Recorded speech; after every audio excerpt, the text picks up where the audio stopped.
चलो, हरिओम शुरू करूँ? हरिओम। हाँ मैम। ओके ओके ओके, चलो। देखिए, हम लोग ने सर्वतोभद्र में लास्ट क्लास में आपने क्या किया था?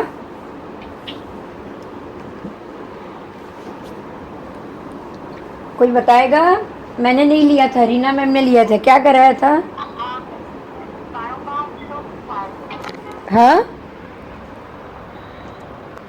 बारो बारो बार पांच डिग्री अच्छा। जन्मोत्सव दिवस ये बच्चे साधन और विश्व प्रतिनिधित्व वो जो है ना तारा चक्र वो सिखाए। अच्छा अच्छा, चलो। तो आज हम आगे जाएंगे। ये जो अपना जो चल रहा है उसी के अंदर कि ग्रह वेद होता है तो क्या होता है। सर्वतोभद्र के आपके ये किताब के अंदर 138वां श्लोक है।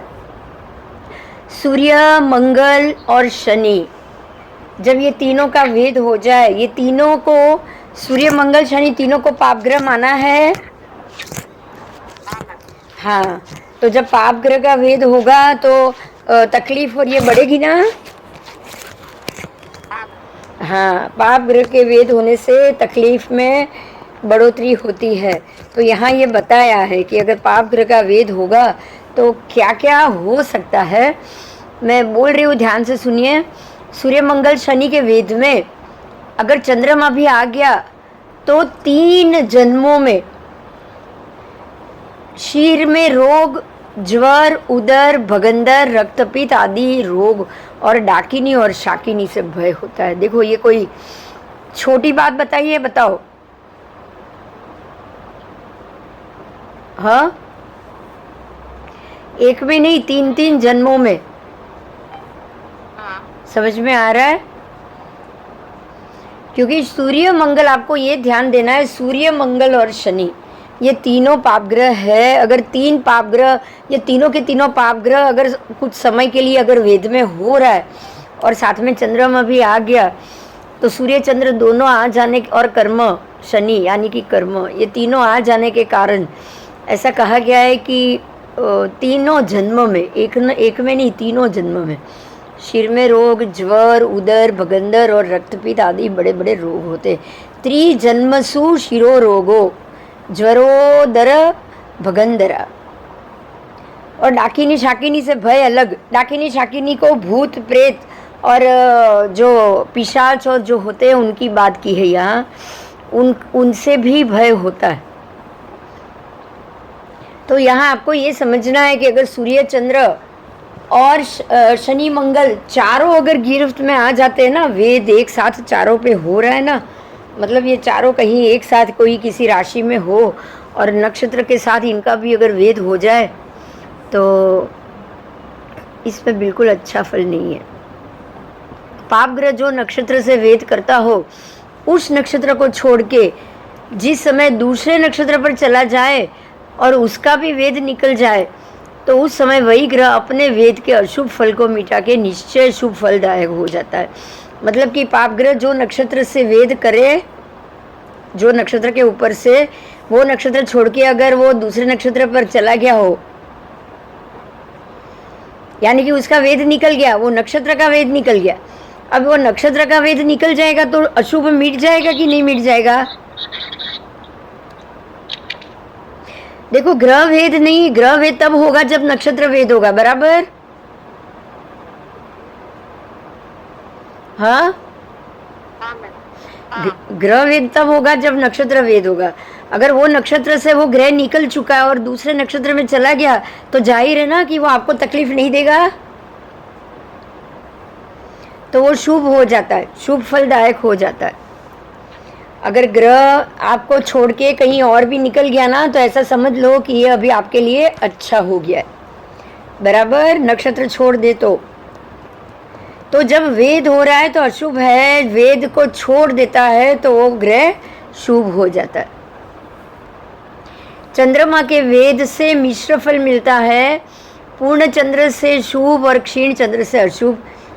आधा चंद्र होगा तो आधा ही फल मिलेगा शुभ, और पूरा चंद्र होगा तो शुभ फल भी पूरा मिलेगा, बराबर? बराबर समझ में आ रहा है? हाँ, हाँ अगर वध पक्ष का चंद्र है तो फल आधा हो जाएगा ना, शुभ फल। हाँ हाँ, वध पक्ष का चंद्र है तो, क्योंकि चंद्र खुद ही बलवान नहीं है। अब चंद्र बलवान नहीं है तो शुभ फल भी कहाँ से देगा बताओ। जब चंद्र खुद ही बलवान नहीं है तो क्या वो शुभ फल दे पाएगा? नहीं। नहीं। तो आपको ये चीज को भी ध्यान में रखना है कि चंद्र ही अगर वध पक्ष का है तो तकलीफ आपको फल देने में वो आधा ही फल देगा, शुभ फल पूरा नहीं दे पाएगा।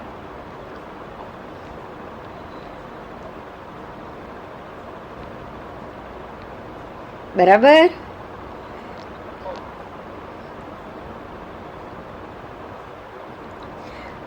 आपको है ना आज वर्ल्ड पार्किंसन डे, आप जानते हो? कौन जानता है? क्या मैम? पार्किंसन डे, पार्किंसन की बीमारी के मामले में कुछ जानते हो? हाँ, हाथ पाँव हिलता है ना मैम? हाँ हाथ पैर हिलता है। हाँ, Shifting होता है। तो पार्किंसन क्यों होता है मालूम है? सूर्य और चंद्र कुछ खराब होता है ना? हाँ, बोलो बोलो। बस जब मंगल नहीं नहीं नहीं, आप पहले क्लिनिकली बोलो, फिजिकली बोलो पहले, फिजिकली बाद में ग्रह जाएंगे। पहले रोग क्यों हो रहा है वो तो बोलो। नर्वस सिस्टम वीक हो जाता है तो ब्रेन बराबर काम नहीं कर पाते हैं। नर्वस सिस्टम वीक होता है, कुछ पकड़ नहीं सकते, लिख नहीं सकते। ये तो आपने ब्रेन रिलेटेड सारे रोग बोल दिए, एक पॉइंट में बोलो, एक ही जवाब चाहिए। मालूम नहीं। हाँ, आप सब साथ में बोल दोगे ब्रेन रिलेटेड तो सब कुछ आ गया, तो वो कोई थोड़ा सॉल्यूशन। नर्वस बोलो, आपको पता है गोपाल जी? गोपाल जी बोले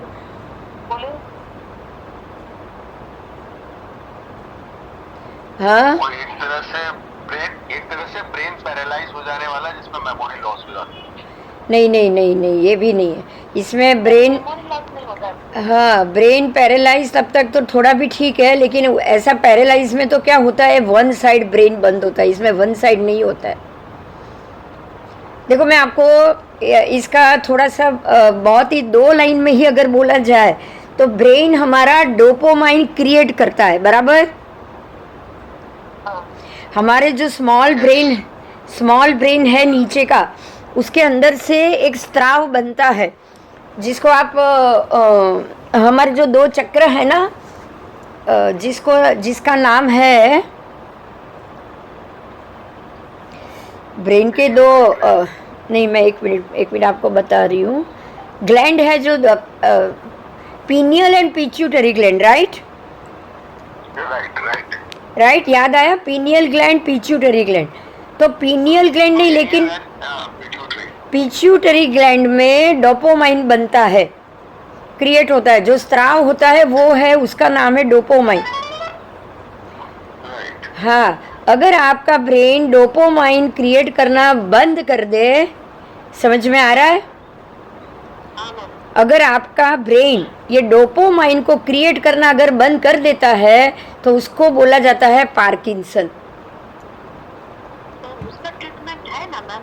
ट्रीटमेंट तो है ही नहीं, डे बाय डे बस वीक होना है और कुछ नहीं, क्योंकि ब्रेन ने डोपामाइन क्रिएट करना बंद कर दिया। अपने आप तो अंदर डोपामाइन कौन डालेगा रोज? हाँ, रोज डोपामाइन कौन डालेगा बताओ?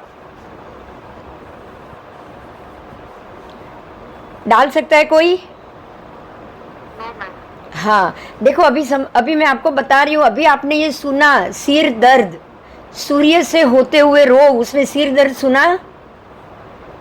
हाँ, सिर दर्द, उसके बाद आपको ये भी सुना ना, ये तो खाली डाकिनी शाकिनी का भय, भूत प्रेत का भय। तो ये सब जब आपका जो ब्रेन है वो ऐसा सोचने लग जाता है, लगता है कि नहीं लगता है? आप क्रिएट करते हो, पता है ये सब स्किज़ोफ्रेनिक बोला जाता है उसको। मुझे जवाब चाहिए, माइक क्यों बंद करके बैठे हो सब? पढ़ोगे कैसे? साइकोलॉजी साइकोलॉजिकल बीमारी ना, साइकोलॉजिकल बीमारी, लेकिन ये क्रिएट कौन करेगा? आपका ब्रेन ही, बराबर। ब्रेन ब्रेन तो जब ब्रेन में से लिक्विड बराबर ना हो तो पूरा ब्रेन लिक्विडाइज नहीं होगा, वो बिल्कुल सूखा होने लग जाएगा, उसकी वेन सूखने लगेगी, राइट? तब आपका ब्रेन या तो ओवर एक्टिव करता है या फिर वो ठंडा हो जाता है। या तो वो स्लो डाउन हो जाएगा या वो ओवर एक्टिव करेगा, अगर उसमें से स्राव बराबर नहीं हुआ तो, बराबर बराबर। हाँ मैम। तो ये सूर्य का आपको ये ध्यान देना है, अगर सूर्य का वेद हो, अशुभ वेद हो, अशुभ नक्षत्र पे वेद हो, राहु या केतु के साथ उसका संयोग बने, और अगर उस समय में आपके ब्रेन या कहीं और ऑक्सीजन कम पहुंच रहा है या कुछ डैमेज हो रहा है, तो आपको ये समझना है कि आपको ऐसी कोई भी बीमारियां हो सकती है। और आपको ये बता दूं मैं कि ब्रेन एक ऐसी चीज है, ब्रेन और हार्ट दोनों सूर्य के हाथ में है, राइट? इसमें अगर कोई भी फॉल्ट आया तो वो रिकवर नहीं हो सकता। समझ में आ रहा है? मेरी बात समझ में आ रही है? वो रिकवर नहीं हो सकता, क्योंकि ये पूरी नर्वस सिस्टम को ठंडी कर देता है। क्या कर देगा वो? या तो फास्ट चलाएगा या ठंडी कर देगा। आप चलने लगोगे नहीं, चलोगे नहीं, रीतसर दौड़ोगे, ऐसे हाथ पैर हिलाते रहोगे, पूरा शरीर हिलता रहेगा, आप अपने शरीर को कंट्रोल भी नहीं कर पाओगे। क्यों? क्योंकि ब्रेन ही अपने आप को, सारे आपके कमांड्स को कंट्रोल नहीं कर रहा। मेरी बात समझ में आ रही है? ऐसा क्यों हो रहा है? क्योंकि वो जो लिक्विड डोपामाइन क्रिएट होता है वो बिल्कुल बंद हो गया है। आपकी एक ग्लैंड काम करना बंद कर देगी तो क्या हो सकता है, सोचा है?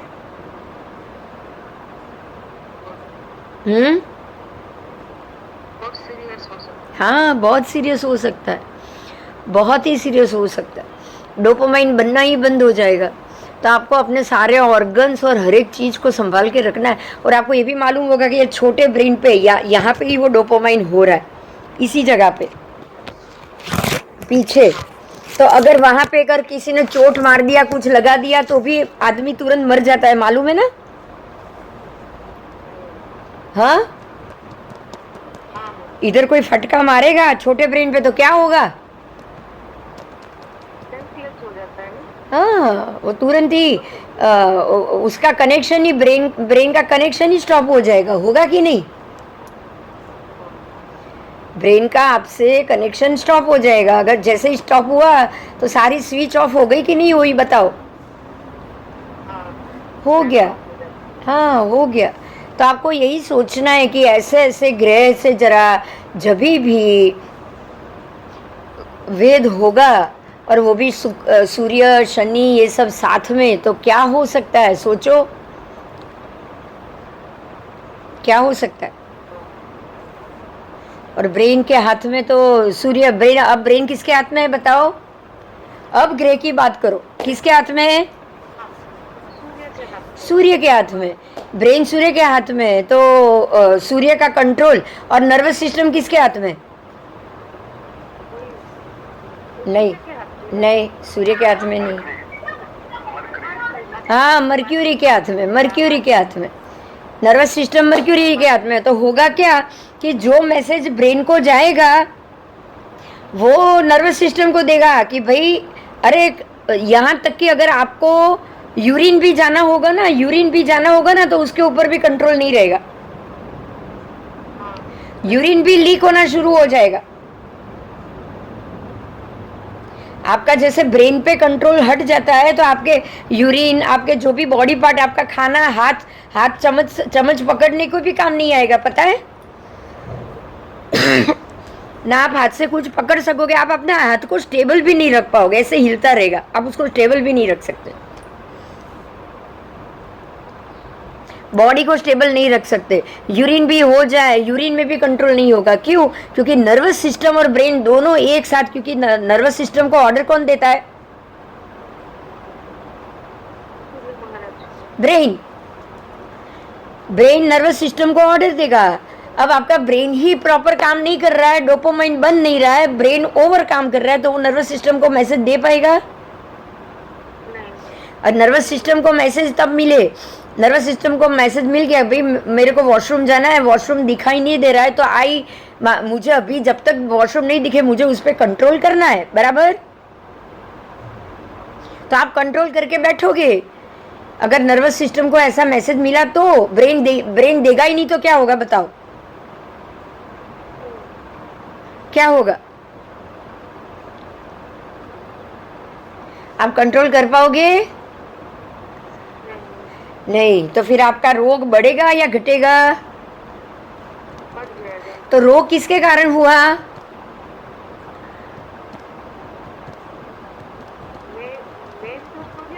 मेन सूर्य के कारण। सही बात है, सूर्य के कारण नहीं तो सूर्य का वेद होगा तो ऐसे डोपामाइन बनना, या जो आपकी जो दो ब्रेन की दो बड़ी ग्लैंड है उसके पास, पीनियल पिट्यूटरी, अगर पीनियल में ये गड़बड़ हो रही है तो समझ लो ब्रेन स्ट्रोक या फिर ब्रेन डेड या कोई नस का फट जाना, सब कुछ हो सकता है। और पिट्यूटरी में ऐसा कुछ हो रहा है तो डोपामाइन बनना ही, लिक्विड बनना ही बंद हो जाएगा। वेन्स, आपकी जो ग्लैंड है वो बेकार हो जाएगी। अगर ग्लैंड बेकार हो गई तो कंट्रोल गया, आपका पूरे बॉडी का कंट्रोल हाथ से चला जाएगा। समझ में आ रहा है? फिर दवाई के सहारे जियो, 10 साल जियो, 15 साल जियो, 20 साल जियो, बेड रिडन जियोगे, राइट?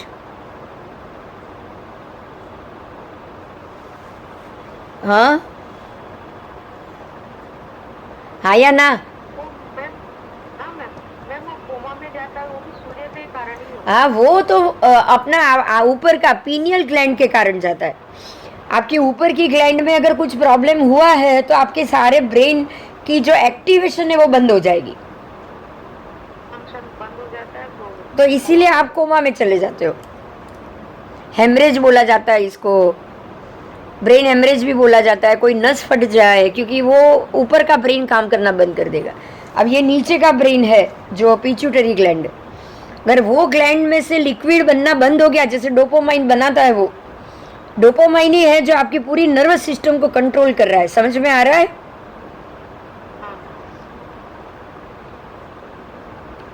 जो ऊपर का ब्रेन है वो पूरी बॉडी में ऑक्सीजन को भेज रहा है, और यहाँ का जो ब्रेन है वो आपके नर्वस सिस्टम को कंट्रोल कर रहा है। आपके सारे ऑर्गन, आपके हाथ, आपके पैर, आपकी उंगली, सबको वो कंट्रोल कर रहा है। अब अगर ये दोनों ग्लैंड में कुछ हो रहा है तो क्या होगा बताओ? क्या होगा?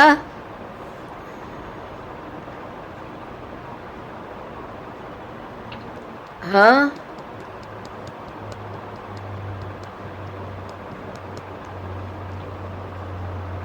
कोई बोल नहीं रहा है।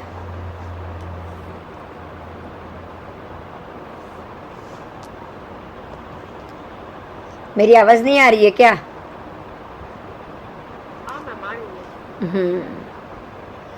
आओ चलो,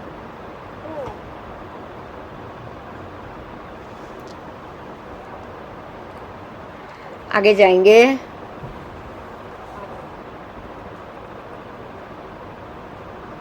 शुक्र के वेद की बात की है, रति लाभ। अगर शुक्र का वेद हो तो रति लाभ ज़्यादा हो जाएगा, स्त्री संभोग, पुरुष संभोग, सुख की प्राप्ति हो जाएगी अगर शुक्र का वेद हो रहा है तो, बराबर। बृहस्पति का वेद हो तो सर्व काम में फल अच्छा मिलेगा, और चंद्र का वेद मिश्र फल देगा आपको। यहाँ ये देखो, शुक्र और गुरु का फल अच्छा बोला है, चंद्र का मिश्र बोला है, बाकी सूर्य, बुध, मंगल, शनि सबका वेद का फल अशुभ बोला है, बराबर। पूर्ण चंद्र से वेद हो तो अच्छा फल है, युद्ध में जय होगा पूर्ण चंद्र से होगा तो। फिर शुभ आभूषण, वस्त्र, पालखी, वाहन, शैया, भोजन की प्राप्ति, सब प्रकार के रोगों का नाश। पूर्णिमा के समय वेद हो तो ये इसका बहुत अच्छा फल मिलेगा। और अगर अमावस के चंद्र से वेद हो, क्षीण चंद्र से, तो कार्य में हानि, मन को ताप, देह में संताप, रोग, प्रवास, बंधन सब कुछ मिलेगा।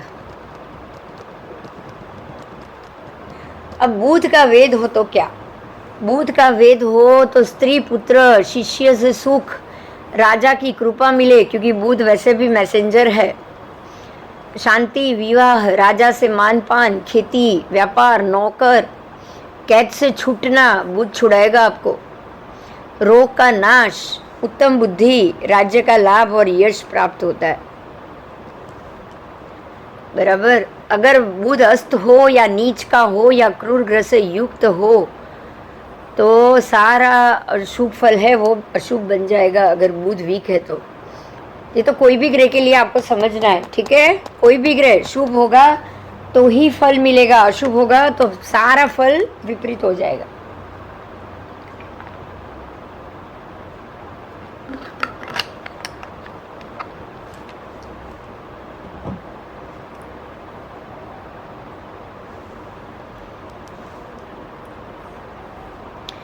आओ, अब बृहस्पति गुरु के फल से क्या है? ये भी शुभ है। सर्व प्रकार से अर्थ की सिद्धि, पैसा, धन, दौलत सब मिलेगा। गुरु राजा की कृपा, शांति, मंत्र अभिषेक और देव पूजा में तत्परता, शरीर में सुख, सौभाग्य और सर्व प्रकार से शुभ फल।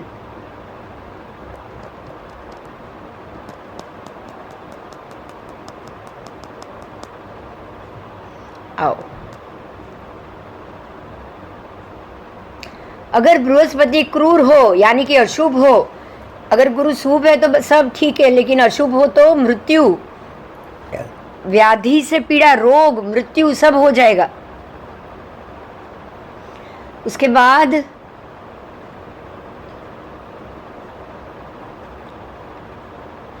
राजा का कोप, कार्य का नाश, अपकीर्ति, मन में क्लेश उत्पन्न होना, प्रवास आदि से स्त्री पुत्र से रोग और बंधन मिलना।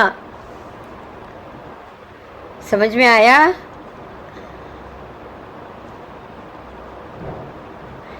ठीक है। अगर शुक्र का वेद हो जाए, अच्छा वेद, शुभ वेद, शुभ शुक्र है तो योग्य स्त्री की प्राप्ति, राजा की कृपा, शांति, स्त्री के संयोग से फल प्राप्ति, विवाह में सुख, जल, धान्य आदि वस्तुओं की सुविधा।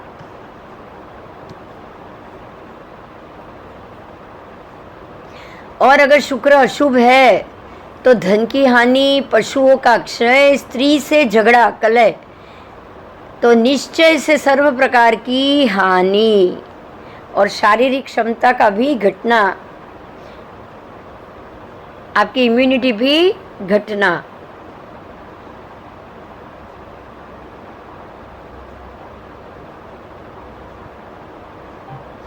अब यह ग्रह और उपग्रह की लता का बात की है। लता, लता का मतलब लात, ग्रह लता यानी कि ग्रह की लात पड़ना। ऐसा कहा जाता है कि कोई ग्रह राशि में जाने से पहले, कोई ग्रह राशि में जाने के बाद लात मारते हैं, और वो लात से क्या फल है वो भी यहाँ बताया गया है। कुछ ग्रहों को मास संज्ञक जानना है और पक्ष को तात्कालिक ग्रह अब कहते हैं। तो अभी आपको मास संज्ञक ग्रह, मास के ग्रह, पक्ष के ग्रह और ग्रह लता सब जानना है। बोलो, समझ में आ रहा है यहाँ तक? तो फिर मैं आगे जाऊं।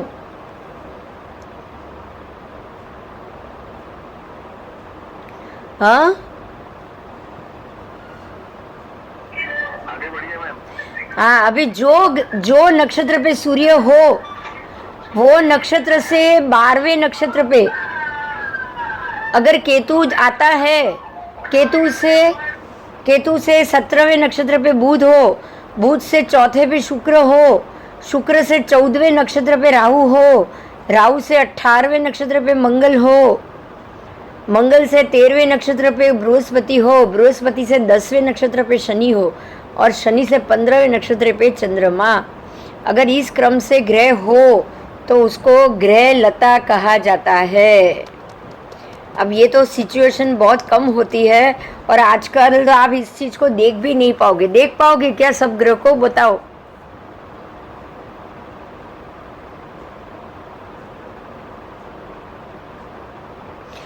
एक और बात, ऐसी सिचुएशन बताई है, जो नक्षत्र पे चंद्र हो उस नक्षत्र से 7वें नक्षत्र पे मंगल, मंगल से चौथे बुध, बुध से 5वें नक्षत्र पे गुरु, गुरु से 6ठे पे शुक्र, शुक्र से 7वें पे शनि, शनि से 9वें में सूर्य, सूर्य से 9वें में राहु और राहु से 9वें पर केतु।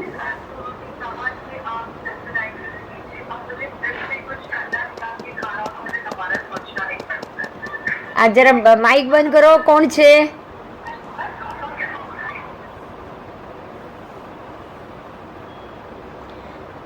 जिस नक्षत्र पे सूर्य स्थित हो उस नक्षत्र से तीसरे नक्षत्र पे चंद्र, वहाँ से 5वें में मंगल, फिर 7वें में बुध, बुध से 8वें में गुरु, गुरु से 8वें शुक्र, शुक्र से 14वें में शनि, शनि से 8वें में राहु और राहु से 7वें पे केतु।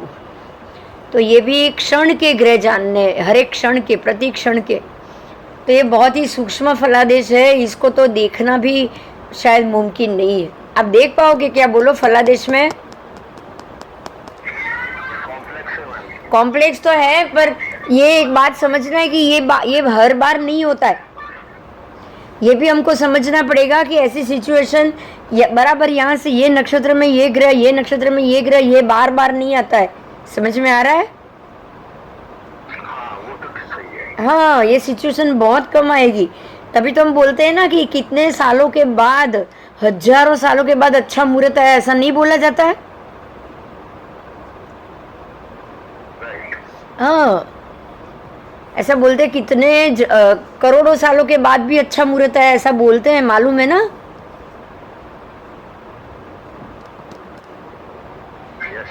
हाँ, अगर इसको देखने वाला भी तो अच्छा ज्योतिष होना चाहिए ना।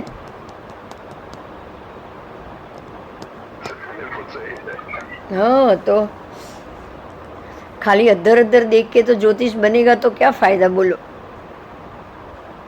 आज आपको पता तो चला कि ऐसे भी ग्रह आते हैं तो बहुत अच्छा फल मिलता है। अब सौम्य और क्रूर ग्रहों का स्थान और बल, उनकी उनकी अपनी अपनी यामी पर ग्रह हो तो पूर्ण 4 पद, मित्र की राशि पे हो तो, अपनी राशि पे हो तो उनको पूरा 4 पद मिलेगा। अगर मित्र की राशि में हो तो 3 पद, सम राशि में हो तो 2 पद, और शत्रु की राशि पे हो तो 1 पाद बल होता है। ये ग्रह का बल है। देखो, सौम्य और क्रूर ग्रह, कोई भी ग्रह हो, सौम्य हो या क्रूर हो, कोई भी ग्रह हो, अगर ये 4 पद ले जाए अपने अपने उच्च की राशि या फिर अपनी राशि में हो तो उसको पूरा 4 पद फुल उसका बल होगा। अगर मित्र की राशि में हो तो 3 पाद बल होगा। अगर सम की राशि में है तो 2 पाद बल, और अगर शत्रु की राशि में तो 1 पाद बल। मतलब ग्रह कौन सी राशि में है, किसकी राशि में, उससे भी फल बदल जाता है। समझ में आया? हाँ, जितना स्वगृही है, जितना अपने मित्र की राशि में, उतना उसका बल बढ़ जाएगा।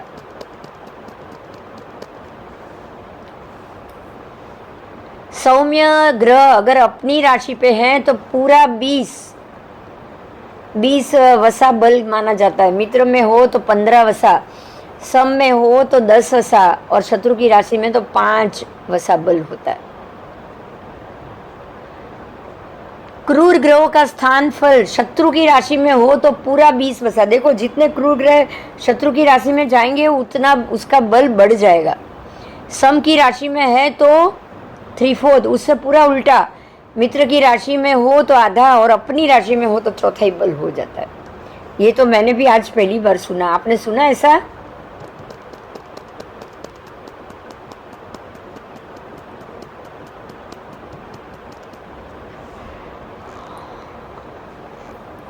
हाँ,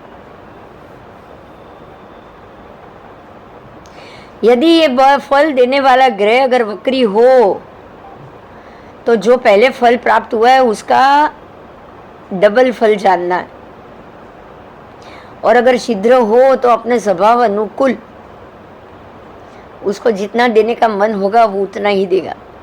उच्च राशि पे हो तो वो 3 गुना फल देगा और नीच राशि पे हो तो आधा ही फल होगा। देखो यहाँ भी आपको नीच का ग्रह हो तो ज़्यादा फल नहीं देता है, और उच्च का हो या अपनी राशि का हो, उच्च का हो तो 3 गुना। समझ में आ रहा है? हाँ, ग्रह के उच्च नीच से उसके फल में बहुत फर्क पड़ जाता है।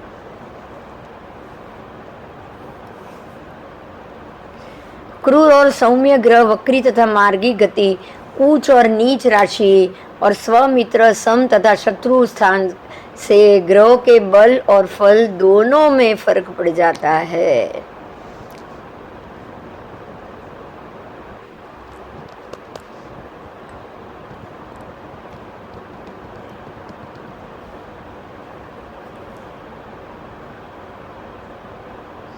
अब कौन किसका शत्रु है मित्र है वो बताया, क्योंकि आपको उसके हिसाब से ही फल निकालना है। सूर्य के चंद्र मंगल गुरु ये मित्र है, बुध सम है और शुक्र शनि शत्रु है। चंद्र के सूर्य बुध मित्र है, मंगल गुरु शनि शुक्र सम है।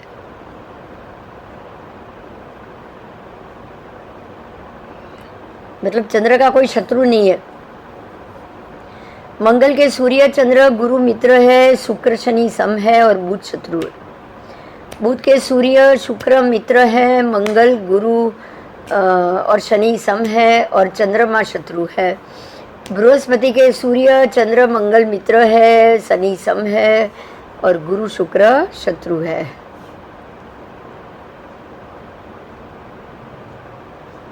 शुक्र के बुध शनि मित्र है, मंगल गुरु सम है, सूर्य चंद्र शत्रु है और शनि के बुध शुक्र मित्र है, बृहस्पति सम है और सूर्य चंद्र मंगल शत्रु है। ये तो शत्रु मित्र तो आप जानते ही हो, बराबर।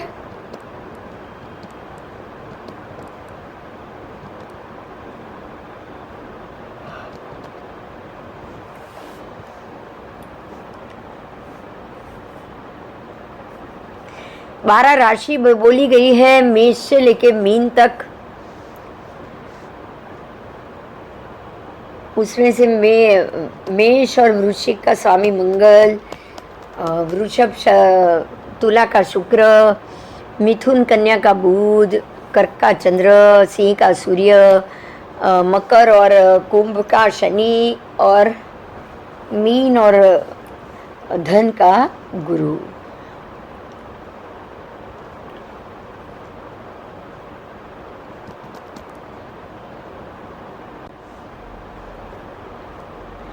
कौन किस में ऊंच नीच होते हैं आपको पता है, मैं अभी ले नहीं रही हूँ लेक्चर, बराबर। हाँ या ना? सूर्य मेष में 10 अंश पे, चंद्र वृषभ के 3 अंश पे, मंगल मकर के 28 अंश पे, बुध कन्या के 15 अंश पे, गुरु कर्क के 5 अंश पे और शुक्र मीन के 27 अंश पे और शनि तुला के 20 अंश पे परम उच्च होता है। परम बली, परम उच्च यानी परम बली।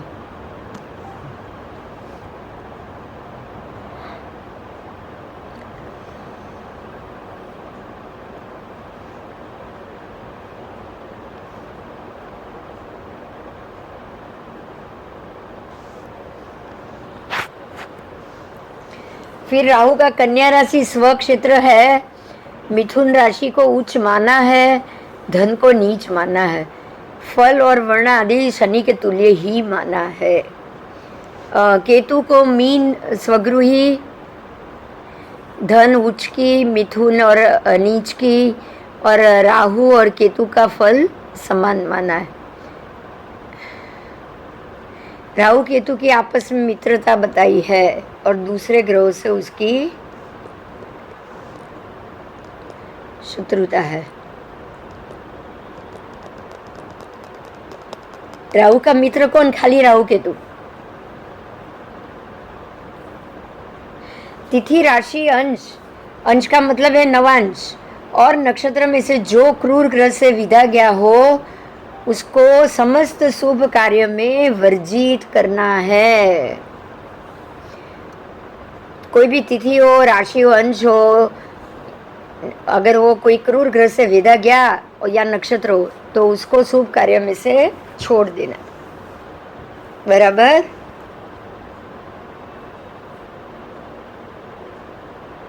मतलब क्रूर ग्रह के वध को फलादेश में नहीं लिया गया है। समझ में आया?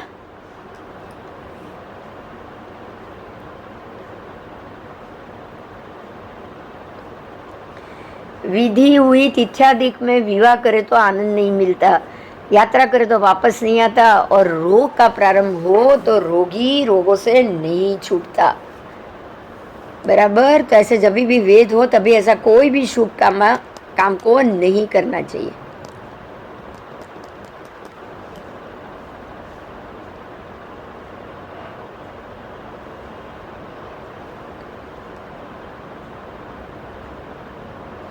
क्रूर ग्रह अगर राशि को वेद रहा है तो स्थान का नाश, नक्षत्र को वेद रहा है तो हानि, और अंश को वेद रहा है तो मृत्यु, और इन तीनों को वेद रहा है तो निश्चय ही मरण हो जाता है। उस कोई शंका नहीं है।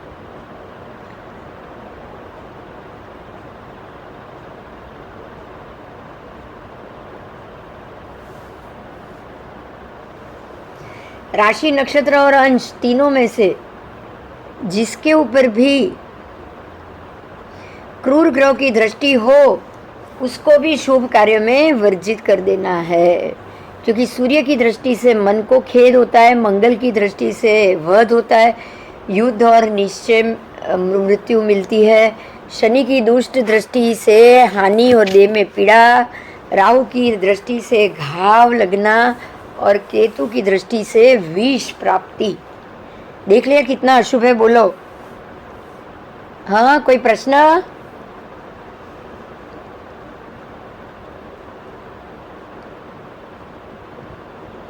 कोई प्रश्न नहीं है?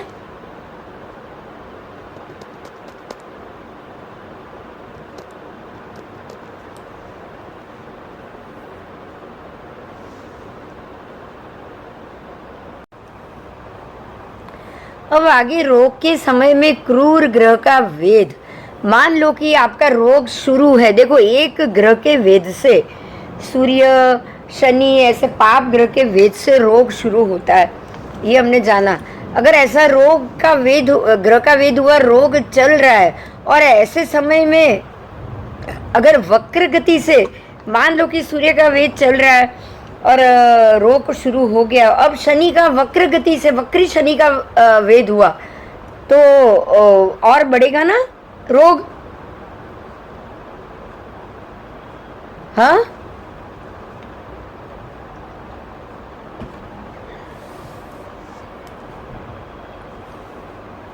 अब जैसे ग्रहण का समय चल रहा है और ऐसे में शनि का भी वेद हो तो क्रूर वेद डबल हो गया, तो ऐसे समय में रोगी की मृत्यु होती है। शीघ्र गति से भी अगर ऐसा हो तो भी रोग बना रहता है। अपस्मार, भय, राहु की दशा, ये सारी चीज रोग काल में वेद करता। सूर्य अगर वेद करता हो तो ज्वर, बुखार, पीड़ा, अगर मंगल वेद करता हो तो श्वास आदि प्राण रोग, मतलब जो श्वसनेंद्रिय के भी रोग हो सकते हैं। राहु और केतु अगर हो तो अपस्मार, मृगी यानी कि वो जो मिर्गी का दौरा और सब पड़ता है ऐसा, उसके रोग का भय होता है। और अगर शनि आ गया तो शूल रोग, ये सारे रोग की शक्यता बढ़ जाएगी।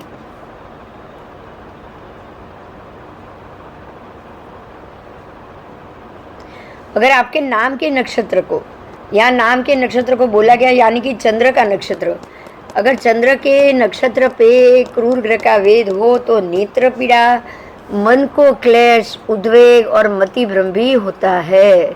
क्रूर ग्रह का वेद नाम के नक्षत्र से हो तो शरीर में दाह पीड़ा, शोष यानी कि पानी का कम हो जाना, या क्षय रोग, या ज्वर पीड़ा, पित्त प्रकोप से उल्टी आदि की पीड़ा। स्वर अगर वेद जाए, स्वर जो इसमें अपने व्यंजन और स्वर है, वो स्वर की बात की है, तो स्वर का वेद हो तो मुख में रोग, और दांत में पीड़ा, कान में पीड़ा होती है। तिथि का अगर क्रूर ग्रह से तिथि का वेद हो तो शरीर की त्वचा में शरीर में त्वचा में खुजली आदि भी रहती है, उदर में गड़ घुमड़ भी होता है, शीर में पीड़ा, पगों में सूजन और सर्व संधि में अत्यंत पीड़ा होती है।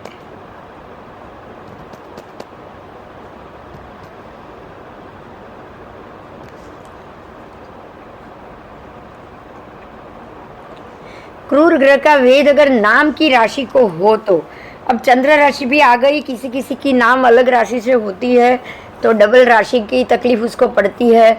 अगर आपकी चंद्र की राशि पे भी और नाम की राशि पे भी ऐसे डबल राशि पे अगर कोई क्रूर ग्रह का, 2 क्रूर ग्रह का वेद आ गया दोनों पे, तो अभ्रीमंद का रोग, जल से घात, क्रोध का प्रकोप, कफ का विकार, अंतर नाड़ी की व्यथा और कोढ़ की बीमारी होती है।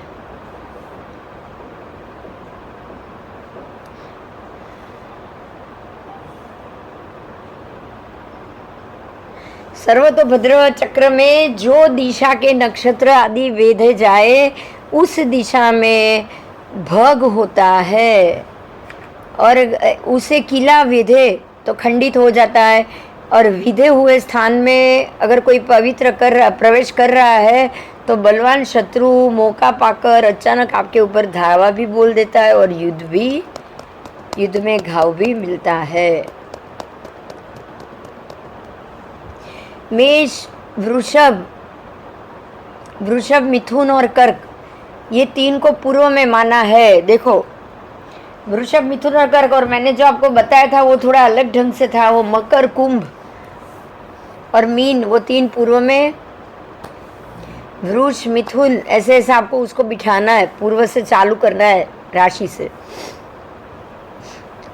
उसके बाद ईशान कोण में स्वर में पूर्व में, अग्नि कोण में स्वर दक्षिण में, नैऋत्य कोण में स्वर पश्चिम में और वायव्य कोण में स्वर उत्तर में, इन दिशाओं के साथ अस्त हो जाते हैं।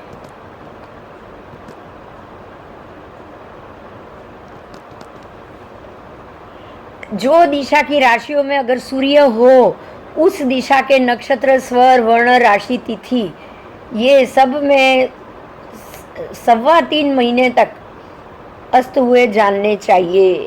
अब 3.25 महीने तक वो सारे ग्रह, नक्षत्र, स्वर, जहाँ सूर्य हो वो पूरे एरिया में ग्रह, नक्षत्र, राशि सारे 1.25 महीने के लिए अस्त हो जाएंगे। कितने?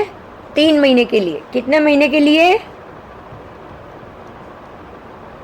3 राशि होगी ना हर एक दिशा में।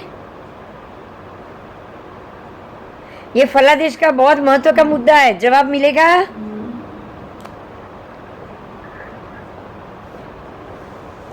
राशि एक बार बताइए वापस। 3 राशियां हैं दिशा के हिसाब से, चारों दिशा में 3-3 राशि है, बराबर। तो वो 3 राशि में अगर वो 3 राशि में से एक भी राशि में सूर्य है तो वो दिशा की तीनों राशि को, यानी कि कम से कम 3.25 महीने तक सूर्य रहेगा उधर। हाँ, तो 3.25 महीने तक वो तीनों राशि को अस्त समझनी है, उसी में कोई भी शुभ काम नहीं करना है। बोलो मैं वो उसमें राशि कैसे बैठानी है? पूर्व में जैसे आप ऐसे तो इसमें तो पूर्व में वृषभ, ऐसे तो इसमें पूर्व में वृषभ राशि बिठाइए, और वृषभ से ही आपको पूरी दिशा में, सभी दिशा में 3-3 राशि रख देनी है, चारों दिशा में। तो पूर्व से बाईं तरफ घूमना है या दाईं तरफ? पूर्व के बाद से सीधा दक्षिण आएगा।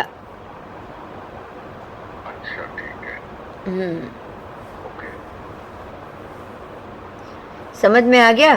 तो एक तरफ 3 महीने के लिए सूर्य के, तो 3.25 महीने के लिए 3 राशि तो बेकार हो गई, अस्त हो गई। आप उसमें कोई शुभ काम नहीं कर सकते, बराबर।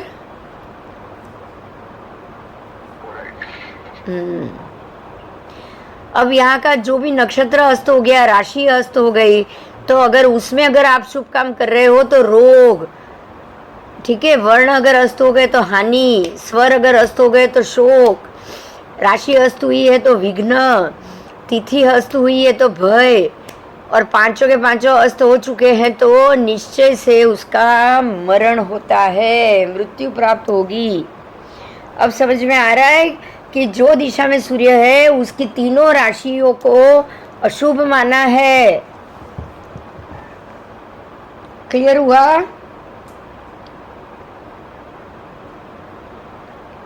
हाँ, बोलो। काम है। आओ,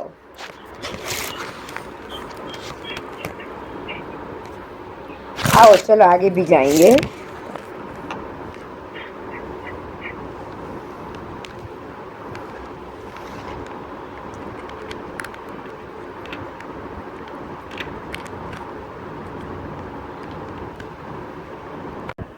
आगे जाएंगे।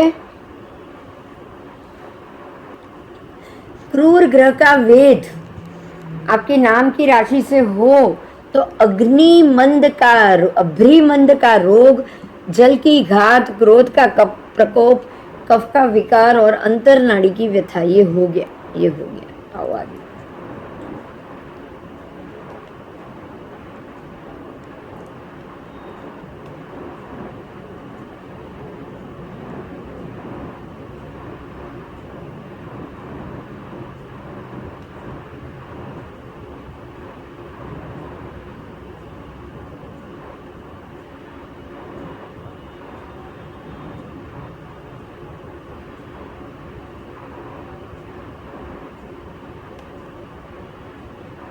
अस्तगत अक्षर, अभी अक्षर की बात की है, स्वर ग्रह के बाद अक्षर की बात की है। अगर जो अस्त हुए हैं अक्षर, वो अक्षर की भी अक्षर भी अगर पाप ग्रह से युक्त हो जाए ना तो उसका भी पाप फल यानी कि क्रूर फल बताया गया है।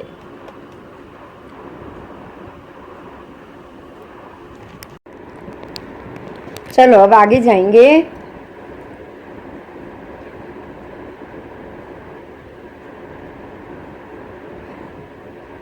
अब ये पहले के ज़माने में राजाओं इस तरह से देखते थे, राज्य के नाम से दिखा जाता था, जिस दिशा का वर्ग, अब हर एक अक्षर को वर्ग दिया गया है, वो वर्ग के हिसाब से उसका शुभ अशुभ होना या स्वर और वर्ण कौन सा किसका वेद हो रहा है ये बताया। स्वर वर्ण तो आप जानते हो, राइट? हाँ,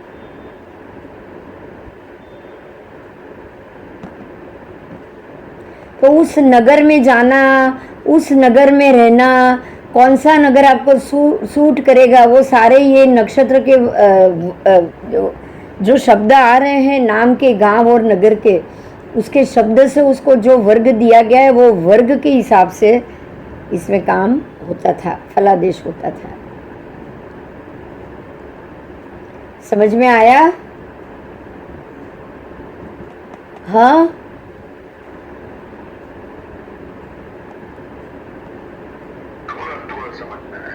हाँ बोलिए। थोड़ा समझा। थोड़ा मतलब कि एक वर्ग बनते थे, जैसे कि नाम आपको अक्षर और स्वर आते हैं बराबर, हम इसमें अक्षर और स्वर को समझते हैं, तो उसका एक एक वर्ग होता था, उसका एक ऐसा बनता था कि ये अक्षर ये वर्ग में जाएगा। मतलब अगर गांव का वर्ग और आपके नाम का वर्ग अगर एक आता है तो वो नगर या शहर में आपको आपका नसीब खुलेगा या आपको फ़ायदा होगा। और अगर कोई गांव और नगर का वर्ग आपसे विपरीत जाता है तो वहाँ जाने के बाद आपको तकलीफ होगी। समझ में आ रही है मेरी बात? हाँ, तो इसमें ऐसे वर्ग दिया जाता था और वर्ग के हिसाब से इसके ऊपर ये फल होता था।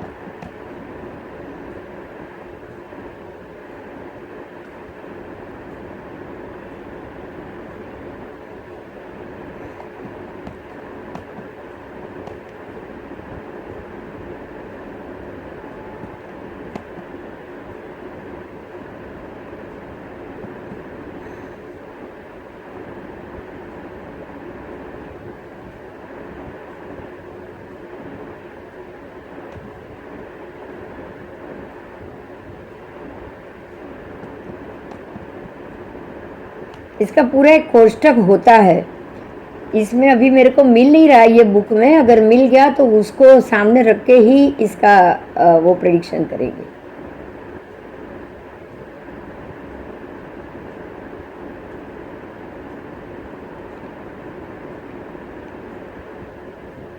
तो प्रत्येक राज्य का वर्ग क्या है, मेरे राज्य का, शत्रु राज्य का वर्ग क्या है, किसके वर्ग किसके ऊपर से वेद हुआ। तो अगर मेरे वर्ग के ऊपर से वेद हुआ तो मैं उस समय किसी भी राजा से लड़ाई करने नहीं जाऊंगा। समझ में आ गया? उस हिसाब से राजा राजाओं के बीच में लड़ाई होती थी।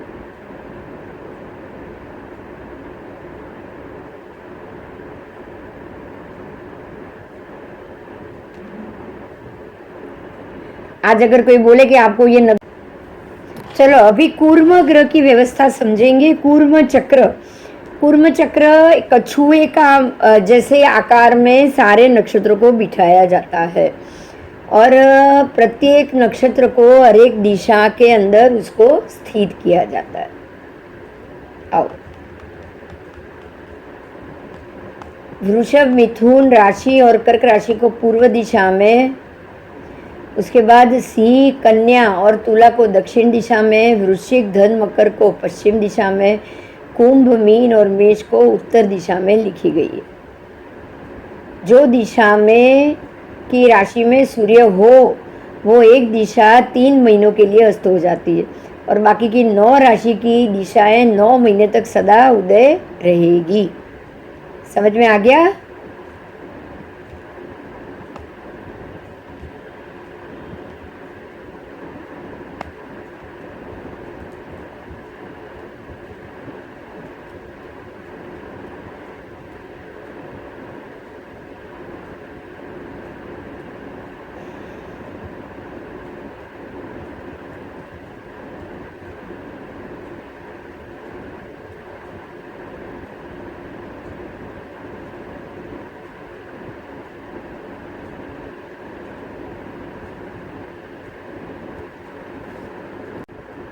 यदि नक्षत्र के उदय से क्या फल है वो बताया है। नक्षत्र का अगर उदय हो तो पुष्टि, वर्ण से लाभ, स्वर से सुख और जय प्राप्ति, तिथि से तेज और पांचों के उदय से नक्षत्र, स्वर, वर्ण,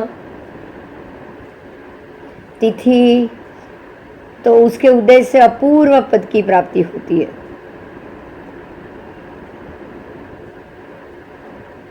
ऐसे ही वर्ण के उदय से मित्र का लाभ, घर की वृद्धि, अर्थ संपत्ति होती है और मुख्य शूरवीर योद्धा युद्ध में जाकर शत्रुओं का नाश करते हैं। अब अगर कोई प्रश्न कर रहा है तो उसके मुंह से पहला शब्द कौन सा निकला वो देखना है। उसमें जो पहला अक्षर है वो उसको अगर किसी ग्रह का वेद है कि नहीं वो देखना है आपको। अगर कोई वेद हो तो प्रश्न का शुभाशुभ फल वेदकर्ता के ग्रह के अनुसार होगा। जो वेद किसी का भी नहीं हो तो फिर उसका फल केरल के मतानुसार होता है। इस प्रकार से प्रश्न लग्न में भी इसका उपयोग किया जाता है। अगर चर लग्न हो प्रश्न काल में, अगर चर लग्न हो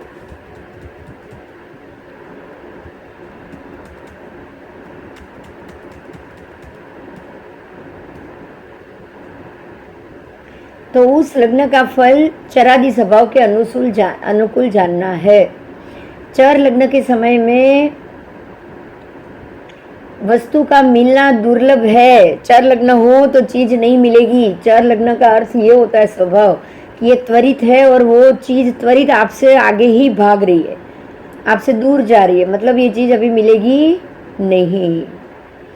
रोगी की मृत्यु, अगर कोई रोगी के मामले में प्रश्न हुआ है और चर लग्न जवाब में आया है प्रश्न कुंडली में, तो ऐसा मानना है कि रोगी बहुत फास्ट रोग उसका बढ़ रहा है, उसका रोग इतना ज़्यादा जल्दी तेजी से बढ़ रहा है चर लग्न के कारण कि अब ये कंट्रोल में नहीं आ सकता। और अगर चर लग्न में जन्मने वाले लोग हैं तो अगर वो लग्न भी अशुभ कुछ कारण से हो रहा है तो जन्मने वाला थोड़ी ही देर जिएगा। स्थिर लग्न में गई वस्तु थोड़े काल में मिल जाएगी, रोगी बहुत मुद्दत से सुखी हो जाएगा और जन्मने वाले की आयु भी स्थिर हो जाएगी, लंबी हो जाएगी। और द्विस्वभाव लग्न में गई वस्तु जल्दी से मिल जाती है, रोगी जल्दी से अच्छा हो जाता है, जन्म लेने वाले ही निश्चय से मध्य आयु वाले होंगे।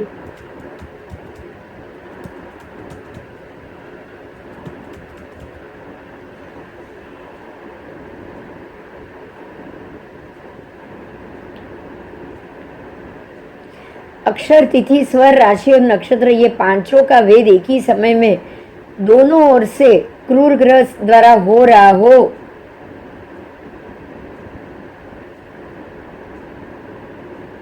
तो उसकी मृत्यु निश्चित। अगर पांचों का वेद हो गया तो बचना मुश्किल है।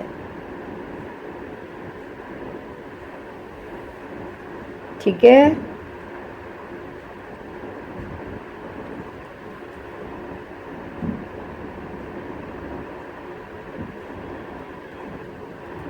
अगर दो पापग्रह का वेद हो गया तो कलह, अर्थ का नाश, धन का नाश, स्थान का भी नाश और मृत्यु भी हो सकती है।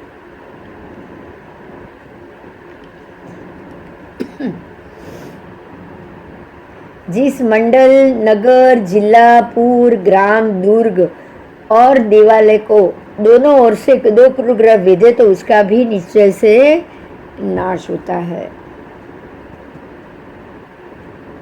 तो इस हिसाब से कूर्म चक्र बताया गया है। कूर्म चक्र में कृतिका आदि नक्षत्र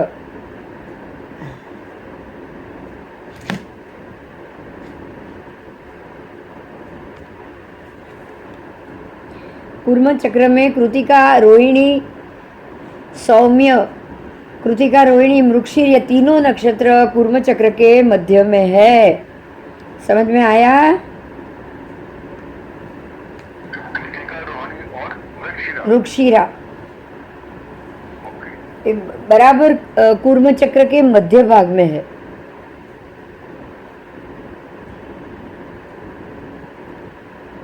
इनको क्रूर ग्रह का वेद हो तो कौन से देश? साकेत, मिथिला, चंपा, कौशाम्बी, कौशिकी, अहिछत्रा, गया, विंध्य, अंतर्वेदी, मेखला, कान्यकुब्ज और प्रयाग आदि मध्य देशों का नाश होगा।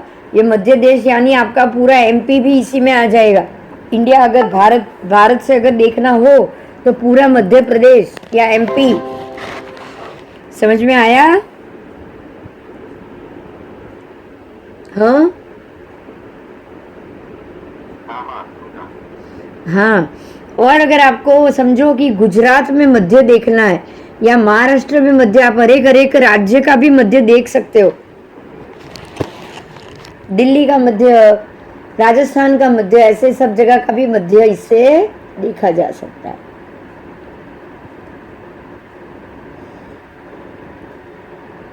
अब उसके बाद है पुनर्वसु पुष्य। उससे पहले भी एक आएगा ना, कृतिका, रोहिणी, मृगशीर, आर्द्रा, पुनर्वसु पुष्य। ये तीनों कूर्म के मस्तक पे होते। कहाँ पे? उसकी मस्तिष्क पे होते हैं।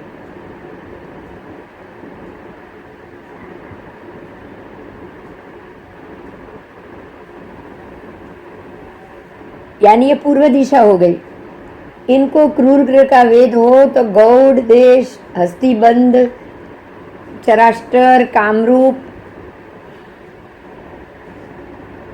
सेंद्र, अणेन्द्र, फिर मगध, रेवातट और मेवासा इत्यादि पूर्व के देशों का नाश हो जाएगा।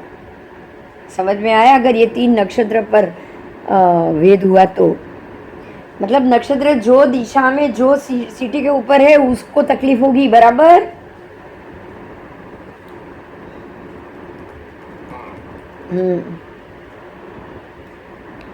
उसके बाद अगर ये तीन नक्षत्र का वेद हो रहा है तो गौड़ देश, हस्तिबंध, चराष्ट्र, कामरूप, मागध, रेवातट और मेवास, ये सारे नगर का यह नाश बताया है।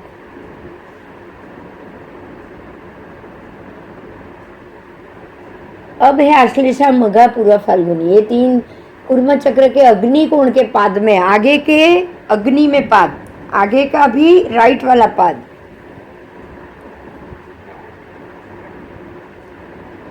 इनका अगर क्रूर ग्रह का वेद हो तो अंग देश, बंग देश, कलिंग, कुब्बज, कौशल, कुहुल, जयेंद्र, तुलंजिक, उड़ीसा, विराट आदि अग्निकोण के देशों का नाश होता है। तो अग्निकोण में हमारे भारत में कौन देश आए?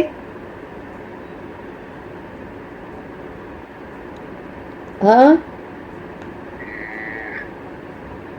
चेन्नई, बेंगलोर, मैसूर, ये सब बातें। नहीं, ऊपर जाएंगे ना, ये नेपाल और उसके भूटान और उस तरफ के बांग्लादेश, समझ में आया? हाँ, बांग्लादेश, आसाम वगैरह की तरफ। असम, बांग्लादेश, उसके बाद कैलकाटा, सब आ जाएगा अग्निकोण में। तो भूटान, नेपाल,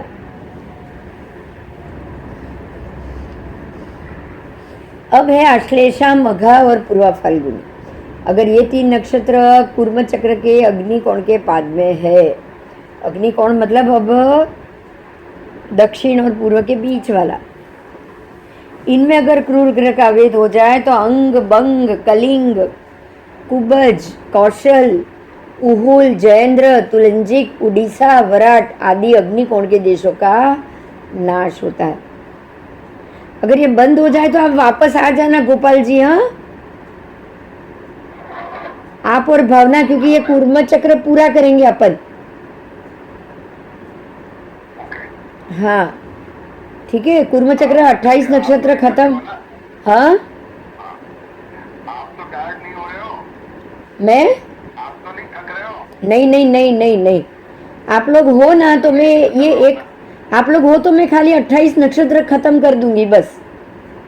हाँ जी, हाँ जी। ठीक है, ठीक ठीक। आओ, अब दक्षिण दिशा की बात है। पूर्व हो गया, अग्नि हो गया, दक्षिण की बात आई। दक्षिण दिशा में तीन नक्षत्र है, उत्तरा, फाल्गुनी, हस्त और चित्रा। तो दक्षिण विभाग होगा और उसमें अगर क्रूर का वेद हो रहा है तो दरदूर देश, महेंद्र, वनवास, सिंहल द्वीप, तापी नदी, भीमस्था नदी, लंका नगरी, व्रिकुट पर्वत, मलय पर्वत, श्री पर्वत, किष्किंधा पर्वत आदि दक्षिण के देशों का नाश होता है। हमारे इंडिया में दक्षिण का कौन सा भाग आया? मद्रास, चेन्नई आएगा कि नहीं? साउथ के देश आएंगे, आएंगे ना? हाँ, साउथ के सारे देश आ जाएंगे। हाँ, साउथ के सारे आ जाएंगे, श्रीलंका नीचे, ये सब आ जाएगा। ठीक है। अब स्वाति, विशाखा, अनुराधा, ये तीन नक्षत्र कूर्म चक्र के नैऋत्य कोण के पैर में, यानी कि पीछे वाले पैर में है। पीछे वाले पैर में है, तो पीछे वाले राइट पैर में, तो ये नासिक देश, सोरठ देश, ध्रुत, मालव देश, वल्ली, फिर प्रकाश, फिर भृगु, फिर कच्छ, उसके बाद कंकण, कोंकण देश, कोंकण यानी कि मुंबई, कोंकण यानी कौन सा? हाँ,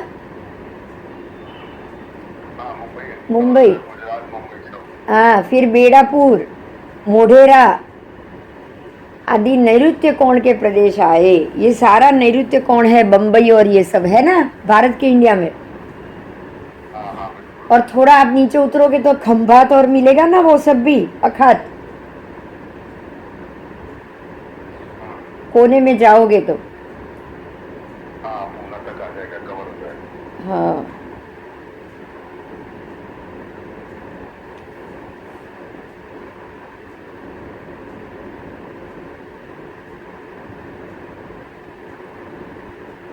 आओ,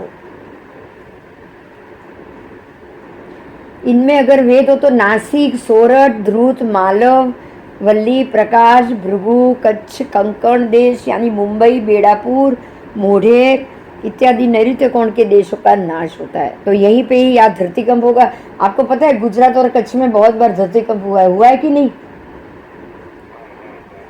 हुआ ही है। हाँ, तो ये अब आएगा आपका। कच्छ और गुजरात उत्तर में है। अरे उत्तर नहीं, ये नैऋत्य हो गया ना, पश्चिम में है, बराबर उत्तर पश्चिम। पश्चिम में। अब आप पश्चिम दिशा की बात है, गुजरात तो पश्चिम में ही है, तो और कच्छ तो उसके भी और आगे है कि नहीं? राजस्थान, गुजरात, कच्छ तीनों पश्चिम में। तो अब पश्चिम दिशा की बारी आई। ज्येष्ठा, मूल, पूर्वाषाढ़ा ये 3 नक्षत्र कूर्म चक्र के पूछ में है, पश्चिम में। और यहाँ पे अगर क्रूर ग्रह का वेद हो जाए तो पारेत देश, अर्बुद, कच्छ, उज्जैनी, पूर्व मालव, पारावत, बर्बर, सौराष्ट्र द्वीप, सिंधु द्वीप, जलस्थ द्वीप, जलस्थ यानी कि जो द्वारिका अंदर उतर चुका है ना, हाँ वो भी, और स्त्री राज्य इत्यादि में पश्चिम के देशों का नाश होता है। ये सारे पश्चिम के देश, द्वारका भी पश्चिम में, खंभात का अखात भी पश्चिम में, गुजरात भी पश्चिम में, राजस्थान, जैसलमेर सब पश्चिम में, बराबर।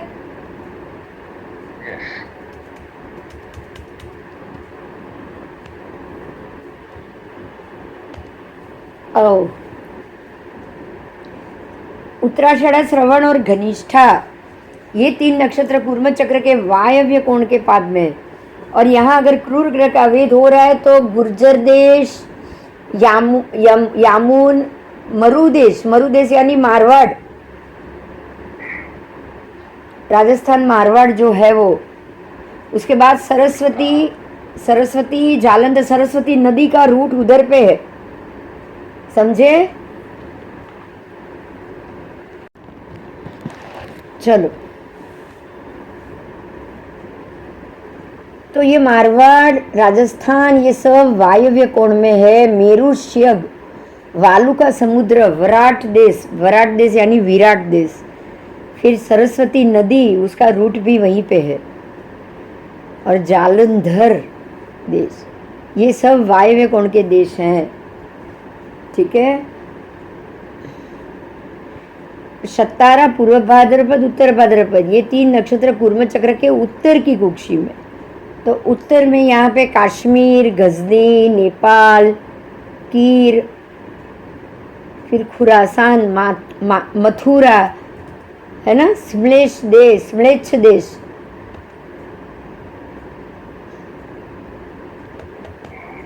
मथुरा नगरी जो हम बोलते हैं वो भी उधर ही है। उसके बाद खश, केदार मंडल और हिमालय आया ना उत्तर में, बोलो उत्तराखंड पूरा आया कि नहीं?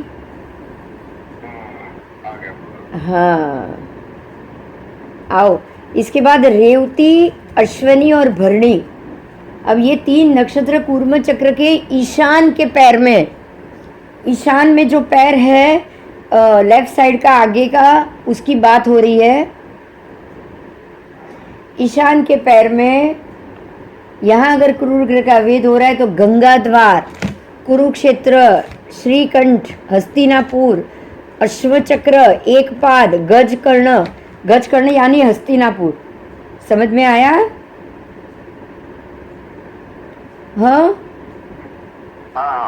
हाँ, हस्तिनापुर तो हाथियों का शहर है ना। हाँ, हाथियों का शहर, इसके लिए तो उसका नाम हस्तिनापुर, तो इसको यहाँ गजकर्ण नाम दिया गया, ठीक है। तो ये ईशान देश के देश है, उसका नाश होता है, वहाँ पे नाश होना, वहाँ पे धरतीकंप होना, ये सब संभव है।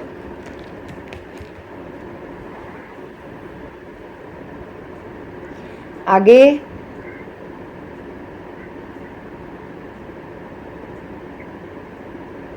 कहा, अब तो हो गया भरणी पूरा, कृतिका से तो हमने शुरू किया था। तो ये 9 अलग अलग जगह पे हैं, बराबर बीच में पहले 3, उसके बाद पूर्व के बाद अग्नि से शुरू किया है पूरा। और ये जो आपके पूरे शहर को रखा है और उसमें ये 3-3 नक्षत्र को रखा है। मतलब ये हो गया कि ये सारे शहरों पे यही 3 नक्षत्र का प्रभाव रहेगा, बराबर। हाँ, और उसी के हिसाब से यहाँ पे बदलाव भी आएगा। अब जो नक्षत्र जो अंग के नक्षत्रों पे क्रूर ग्रह स्थित होगा तो वो अंग के नक्षत्र के देश में हलचल होगी, तकलीफ होगी, बराबर।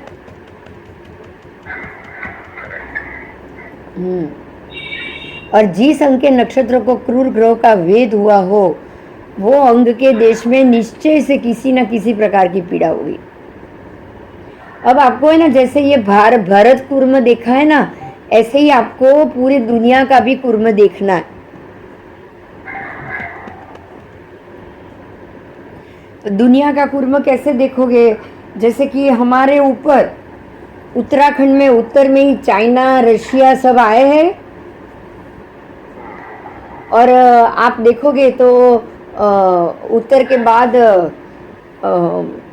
अग्नि में, अरे उत्तर के बाद ईशान में, ईशान कोण में आप देखोगे तो जापान और सब आएगा, कोरिया, जापान, कोरिया आ जाएंगे। हाँ। अब इसके बाद आप पूर्व में आओ तो पूर्व की तरफ जो देश है तो ये बिल्कुल हमारे तो यहाँ गंगा सागर और ये सब आ गया, कलकत्ता और ये, पर यहाँ से थोड़े और आगे जाएंगे तो इंडोनेशिया, बाली, ये सब टापू आएंगे, बराबर, वर्ल्ड में। Jakarta, Malaysia, Singapore. हाँ, जकार्ता और ये सब आ जाएगा। अब आप आओ पूर्व छोड़ के अग्नि में आओ। अग्नि में नीचे की तरफ ऑस्ट्रेलिया आएगा। यस। अब आओ नीचे आओ, अग्नि के बाद दक्षिण में आओ तो न्यूजीलैंड आएगा। न्यूजीलैंड और पूरा समुद्र। हाँ, पूरा समुद्र आएगा, और खास तो अंटार्कटिका आएगा। हाँ, तो वहाँ तक का पूरा एरिया आ जाएगा। रामेश्वरम आ जाएगा हमारे में, सिंहल द्वीप यानी कि ये श्रीलंका सब आ जाएगा। अब इसके बाद दक्षिण के बाद आप आओ नैऋत्य में, तो नैऋत्य में नीचे आपको साउथ अमेरिका मिलेगा, मिलेगा ना, मेडागास्कर, साउथ अमेरिका है ना, अफ्रीका के कुछ देश, ये सब मिलेंगे। यस यस, ये सब मिलेंगे। उसके बाद आप आओ दक्षिण, दक्षिण के बाद आया नैऋत्य, नैऋत्य के बाद आया पश्चिम में, तो पश्चिम में और आप आगे आगे जाओगे तो वहीं की जो अमेरिका, उत्तर और दक्षिण अमेरिका के मध्य वाला जो भाग है वो सब इधर आ जाएगा, बराबर। ना आपको उत्तर लेना ना दक्षिण लेना, लेकिन बीच वाला जो अमेरिका का पूरा पोर्शन है वो इधर आ जाएगा। यस। अब उसके बाद आएगा आपका, और ऊपर जाओगे तो न्यूयॉर्क, कनाडा, ये सब सिटी आएंगे ना, अमेरिका वाले।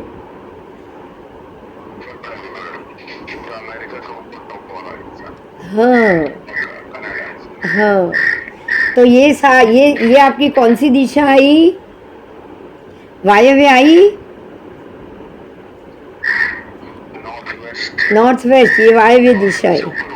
हाँ, और अब आ गया नॉर्थ, तो नॉर्थ में ऊपर है, वापस हमने किया था, लेकिन इस तरफ के फ्रांस, फिर आर्कटिक, ये सब आ जाएंगे इसमें, नॉर्वे, यूरोप, ये सब आ जाएंगे कंट्री। हाँ, तो ये सब आपको नक्षत्र की लगाने से ही मालूम पड़ेगा ना।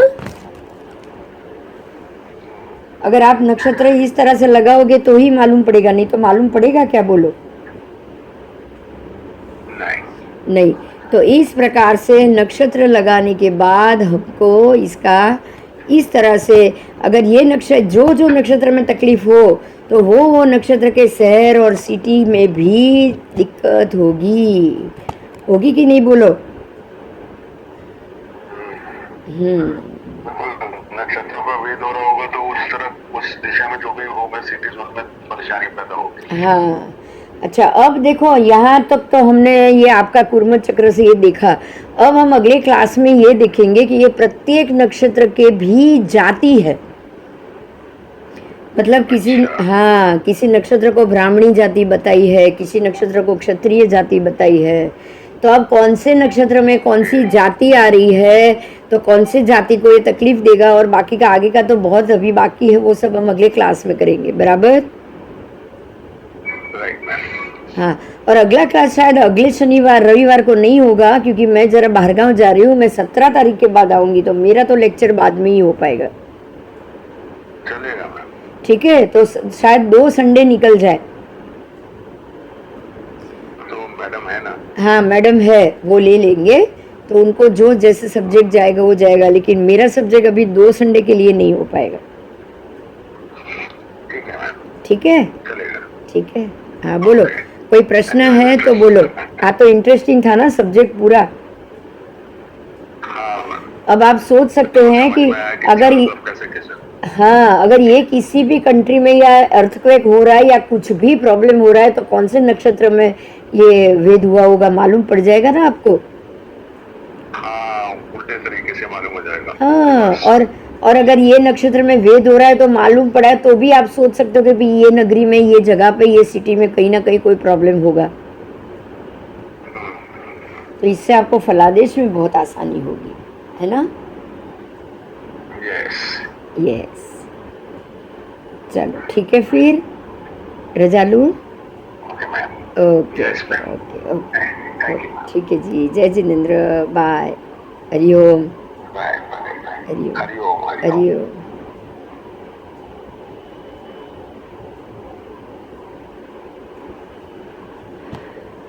जय जी।